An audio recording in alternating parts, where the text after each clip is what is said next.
Combining vertical and horizontal shifts. Now that we have two transformations, we can combine them. Vertical shifts are changes that affect the output, the y-axis values, and shift the function up or down.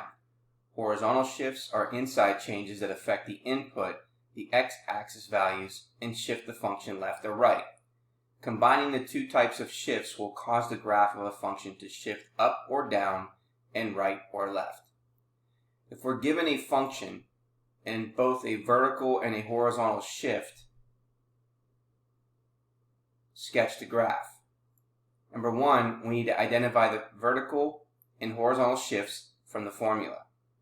Number two, the vertical shift results from a constant added to the output. Move the graph up for a positive constant and down for a negative constant. Number three, the horizontal shifts result from a constant added to the input. Move the graph left for a positive constant and right for a negative constant. And then apply the shifts to the graph in either order. So for example, graphing combined vertical and horizontal shifts. If we're given f of x, which is equal to the absolute value of x, we want to sketch a graph of h of x, which is equal to f of x plus 1 minus 3. Now the function f is our toolkit absolute value function. We know that this graph has a V-shape with a point at the origin.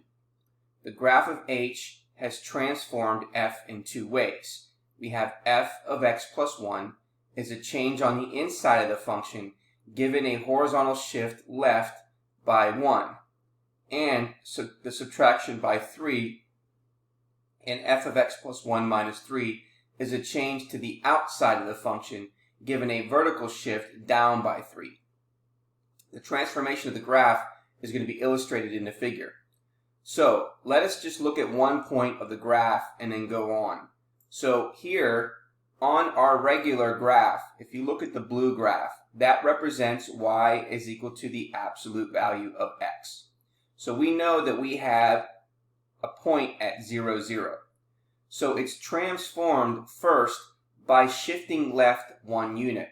So we have 0, 0, and by shifting left, that means we need to subtract 1 from the x coordinate. So 0 minus 1 gives us negative 1, and the y coordinate is 0. So if you take a look at this left arrow, what we did is we shifted it over 1 unit left, and that's what gives us the red v, which is y equals the absolute value of x plus 1. Now we need to then take this point, negative 1, 0, and we need to transform next by shifting down 3 units.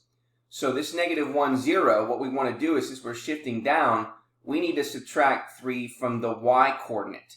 So the x coordinate, negative 1, stays the same. We take 0 and subtract 3, and we get negative 1, and that should be negative 3.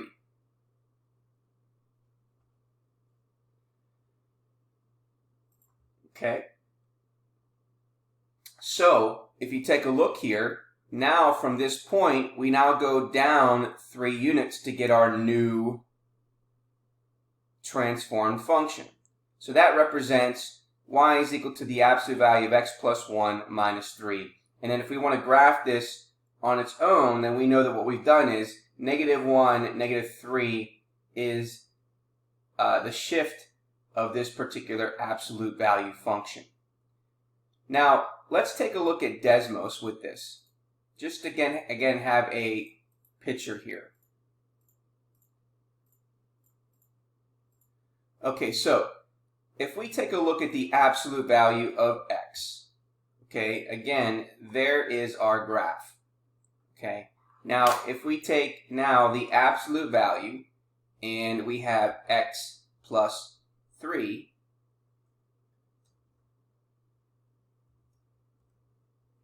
then you can see that we shifted it over to the left 3 units.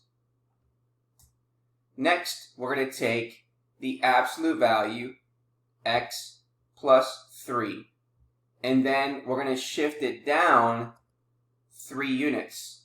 And that's what's going to give us our final look of that function. Okay. Now again, let's just take a look at what would happen if I decided to then subtract 3. Then this is going to shift to the right. And then if I wanted to then look at this function, x minus 3, and then instead of shifting it down, I'm going to add 3. Oops. So that means it shifted it back up. So we need to pay attention to what's happening to the input. That tells us left or right. And then the output tells us whether we shift up or down.